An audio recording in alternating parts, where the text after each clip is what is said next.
اللہ الرحمن الرحیم الحمد للہ رب العالمین وصلی اللہ علی محمد وآلہ الطاہرین صلوات پڑھی محمد وآلہ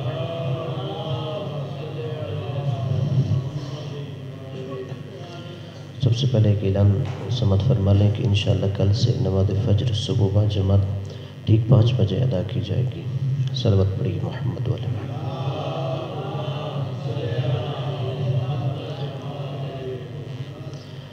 جو درس تفسیر قرآن کے حوالے سے میں نے گزشتہ عرض کیا تھا کہ اللہ تبارک و تعالی نے امامت کے حوالے سے قرآن مجید میں کیا بیان فرمایا اور ائمہ اہل بیت علیہم السلام کی امامت پر کون سی احادیث دلالت کرتی ہیں، اور آج کہ جب امامت کے حوالے سے عقیدہ ہے حضرت امام مہدی علیہ السلام کے حوالے سے،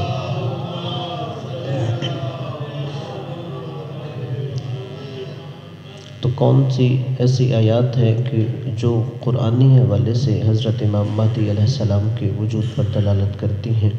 ان میں سے پہلی آیت سورہ انبیاء کی ہے جو اللہ نے فرمایا وَلَقَدْ كَتَبْنَا فِي الزُّبُورِ مِن بَعْدِ الذِّكْرِ أَنَّ الْأَرْضَ يَرِثُهَا عِبَادِيَ الصَّالِحُونَ کہ اللہ کہتا ہے کہ ہم نے زبور میں ذکر کے بعد اس بات کو تحریر کر دیا کہ اس زمین کے وارث ہم اپنے صالح بندوں کو قرار دیں گے۔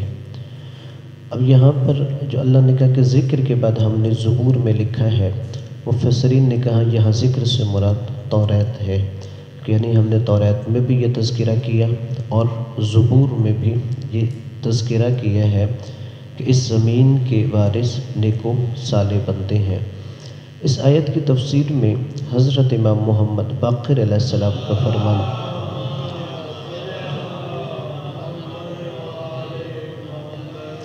کہ یہاں پر جو اللہ نے کہا کہ ہم اپنے نیک و صالح بندوں کو اس زمین کا وارث بنائیں گے، کہ یہاں پہ عبادی الصالحون سے کون مراد ہے کہ اللہ نے جو کہا میرے صالح بندے، وہ کہتے ہیں کہ یہاں پر جو اللہ نے کہا میرے نیک و صالح بندے میں انہیں زمین کا وارث بناؤں گا، اس سے مراد حضرت امام مہدی علیہ السلام اور ان کے اصحاب ہیں۔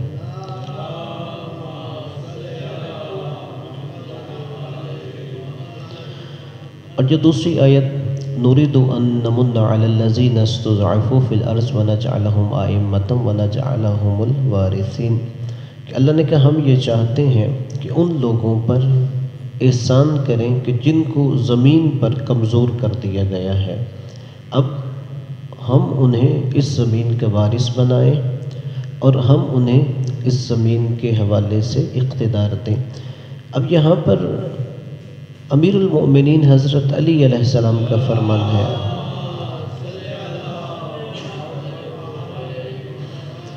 کہ جو اللہ نے فرمایا کہ جن لوگوں کو زمین میں کمزور کر دیا گیا ہے کہ ہم انہیں اس زمین کا رہبر امام بنائیں اور ان کا وارث بنائیں، کہ اس سے مراد حضرت امام مہدی علیہ السلام ہے۔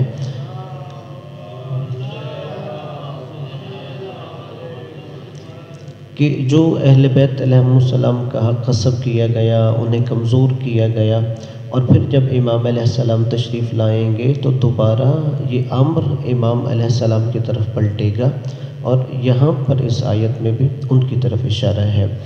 اور قرآن مجید کی تیسری آیت ہے بقیۃ اللہ خیر لکم ان کنتم مؤمنین کہ اللہ کا جو بقیہ ہے وہ تمہارے لیے بہتر ہے بشرطے کہ تم مومن ہو۔ اب یہاں پر جو اللہ نے فرمایا کہ بقیت اللہ تمہارے لیے بہتر ہے بشرطے کہ تم مومن ہو، کہ یہاں بقیت اللہ سے کیا مراد ہے؟ یہاں پر بقیت اللہ سے مراد بھی حضرت امام مہدی علیہ السلام کا وجود بابرکت ہے۔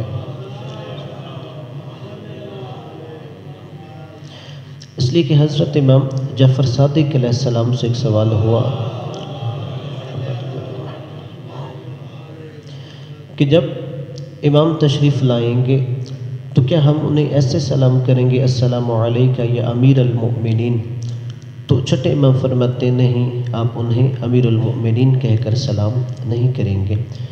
تو پھر سائل نے عرض کیا کہ ہم انہیں کیسے سلام کریں گے؟ تو امام نے فرمایا آپ انہیں سلام کریں گے السلام علیکہ یا بقیت اللہ۔ اور پھر امام علیہ السلام نے اس آیت کی تلاوت فرمائی بقیت اللہ خیر لکم ان کنتم مؤمنین کہ اس آیت میں اللہ نے کہ اگر تم صاحبان ایمان ہو تو بقیت اللہ تمہارے لیے بہتر ہے۔ امام فرماتے ہیں کہ اس آیت میں وہ بقیت اللہ امام مہدی علیہ السلام ہے۔ اور پھر اسی طرح ایک دوسری روایت ہے کہ جو حضرت امام محمد باقر علیہ السلام سے مروی ہے،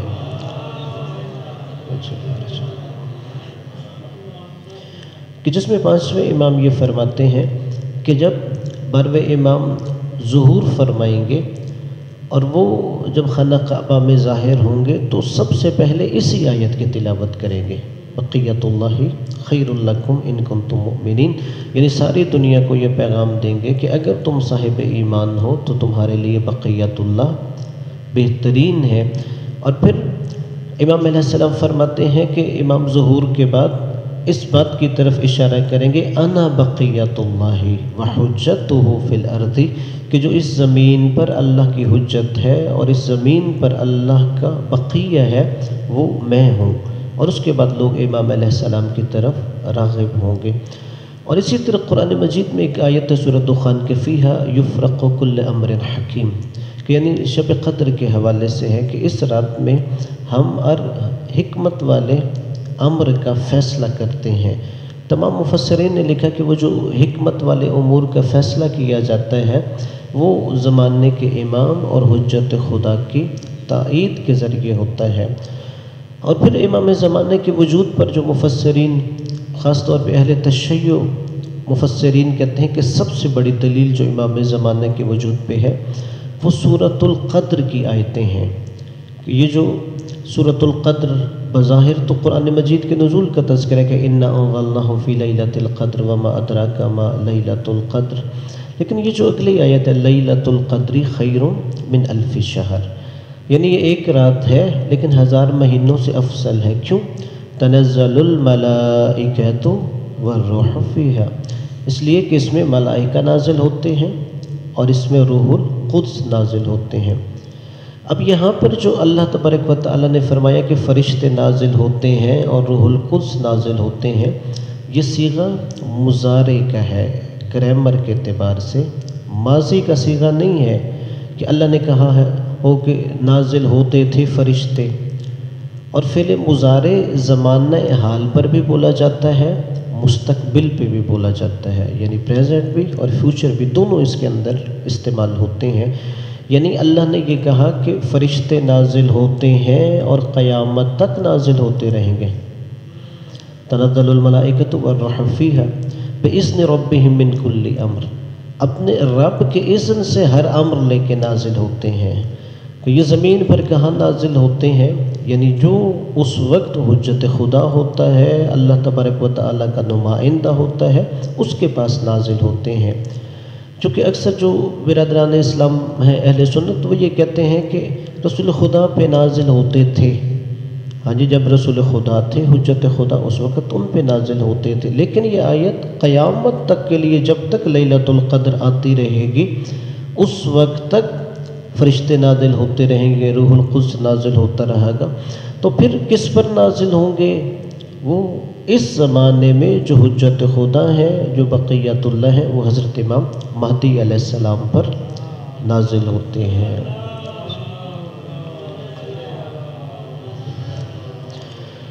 آج کے لیے اتنا کافی، اگر آپ کا اس حوالے سے یا کوئی اور سوال ہو تو آپ لوگ پوچھ سکتے ہیں۔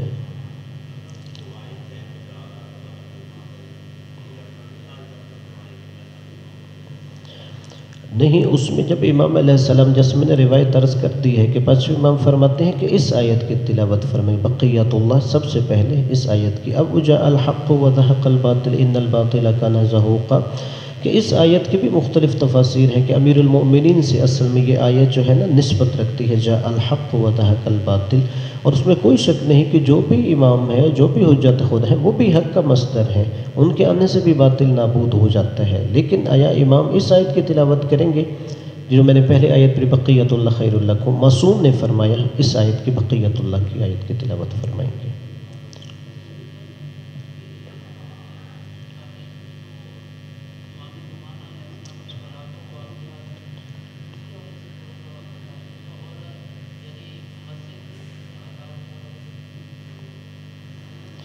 اب دیکھیں جو امام زمانہ علیہ السلام کے اگر تاریخی حالات و واقعات دیکھیں تو اس میں اہل تشیع کے نزدیک تو ثابت ہیں کہ وہ 11ویں امام کے بیٹے ہیں، ان کی والدہ جناب نرجس خاتون ہیں، یعنی ایک طرف والد کی طرف سے اگر وہ سادات ہیں تو والدہ کی طرف سے حضرت عیسیٰ علیہ السلام کے وصی کی اولاد میں سے ہیں۔ اور اسی طرح یہ بھی ثابت ہے کہ امام علیہ السلام اپنے والد کی شہادت تک ظاہر تھے، موجود تھے، اور اپنے خاص جو اصحاب تھے ان کو امام مہدی علیہ السلام کی زیارت بھی کروائی تھی۔ اور اس کے بعد جب امام حسن عسکری علیہ السلام کی شہادت ہوئی پھر امام پردہ غیبت میں چلے گئے، لیکن اس کے بعد 329 ہجری تک امام علیہ السلام نے اپنے نمائندے مقرر کیے ہوئے تھے، اگرچہ کہ 4 نمائندے مشہور ہیں، عثمان بن سعید، محمد بن عثمان، حسین بن رو اور علی بن محمد سمری، لیکن اس کے علاوہ بھی امام کے نمائندے موجود تھے۔ یہ 4 مشہور ہیں، اور بھی امام کے نمائندے تھے، یعنی غیبت صغریٰ میں امام سے ملاقات ممکن تھی لیکن امام کے ان نمائندوں کے ذریعے، لیکن 329 ہجری میں غیبت کبریٰ شروع ہو گئی۔ اس کے بعد جیسے امام نے اپنے نائب کو جو آخری علی بن محمد کو خط لکھا کہ 6 دن کے اندر تیرا انتقال ہو جائے گا۔ اب جو بھی یہ دعویٰ کرے کہ امام کے مشاہدے کا اس چیز سے کہ جب تک آسمانی ندا نہ آئے اور سفیانی کا خروج نہ ہو، اس سے پہلے دعویٰ کرے وہ جھوٹا ہے۔ لیکن یہاں سے اس سے یہ مراد ہے کہ کوئی یہ کرے میں امام زمانہ کا نائب خاص ہوں، یا کوئی یہ کہے میں جب چاہوں امام زمانہ سے ملاقات کر سکتا ہوں، کوئی یہ دعویٰ کرے کہ مجھے معلوم ہے امام زمانہ کہاں رہتے ہیں، امام نے کہا وہ شخص جھوٹا ہوگا۔ اور جو مسجد کے آداب کے حوالے سے آپ نے سوال کیا ہے، اب مسجد کے آداب مختلف ہے۔ ایک تو یہ ہے کہ صفائی کے حوالے سے ہے، یعنی کوئی ایسا کام نہ کیا جائے جو مسجد کی تعظیم، توقیر، اس کی عظمت کے خلاف ہو، اور دوسرا یہ ہے کہ مسجد میں دنیاوی معاملات کی کراہت ہے۔ تیسرا، مسجد کے حوالے سے کچھ لوگوں کا آنا مکروہ ہے، یعنی خاص طور پہ وہ بچے جو طہارت کا خیال نہیں رکھتے، مجنون کہ جس کو نماز کے آداب کا علم نہیں ہے۔ اور اصل مسجد چونکہ اللہ تبارک و تعالیٰ کا گھر ہے تو یہاں پر عبادت کو ترجیح دینی چاہیے۔ صلوات پڑھیے محمد والے۔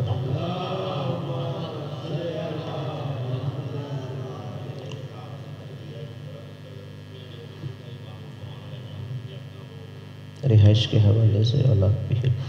اب ان کا جو سوال ہے کہ کتاب ہے جزیرہ خضرہ کہ جس میں امام کی اولاد بھی ہے، اب اس کے حوالے سے کتاب جزیرہ خضرہ میں یہ ہے کہ امام علیہ السلام کہاں پر رہتے ہیں، یعنی ایک جزیرہ ہے کہ جہاں پر امام علیہ السلام کی اولاد ہے، اور اس جزیرے کے مختلف حصوں پر امام کی مختلف اولاد حکومت کرتی ہے۔ جیسے نام بھی امام کے ایک بیٹے کا نام قاسم ہے، ایک کا فلاں نام ہے، ایک کا فلاں نام ہے، وہ اس طرح علاقہ تقسیم ہوا ہے۔ یہ روایت موجود ہے لیکن یہ روایت ضعیف ہے۔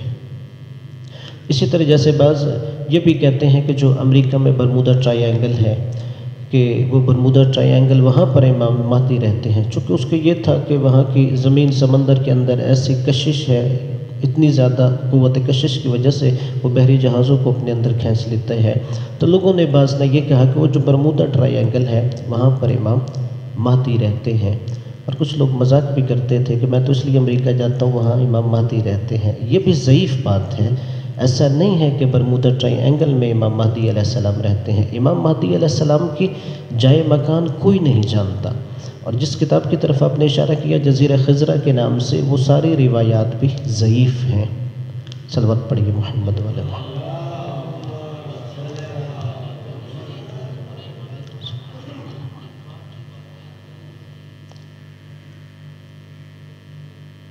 ہاں جی، ظہور کے بعد کے اگر آپ حالات جاننا چاہتے ہیں تو اس میں شیخ علی القورانی ایک عالم ہیں لبنان کے، انہوں نے کتاب لکھی ہے، اس میں آپ رجوع کر سکتے ہیں۔ چونکہ اگر میں ظہور کے حالات بیان کروں گا آہستہ آہستہ ایک ایک کر کے سارے اٹھ جائیں گے۔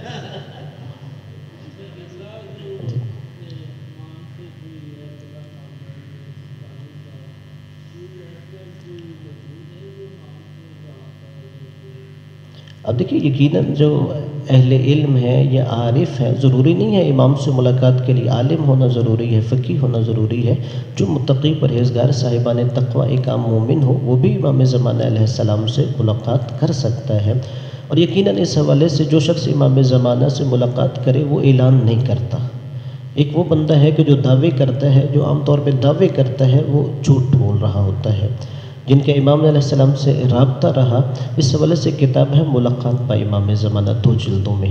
اس کے اندر ایک جلد میں تو وہ ہے کہ جنہوں نے امام زمانہ سے شرف ملاقات کیا، اور دوسرے جلد میں یہ ہے کہ امام زمانہ سے ملاقات کیسے ممکن ہے، یعنی یہ اس عالم نے لکھی سید حسن ابطحی جنہوں نے خود امام زمانہ سے ملاقات کی، ان کی زوجہ نے امام زمانہ سے ملاقات کی. یعنی اس میں سارے طریقے ہیں کہ اگر کوئی عام مومن بھی ملاقات کرنا چاہے تو وہ ممکن ہے. اور اس کا اردو زبان میں ترجمہ میرے والد صاحب نے کیا تھا. صلوات پڑھیے محمد والے محمد.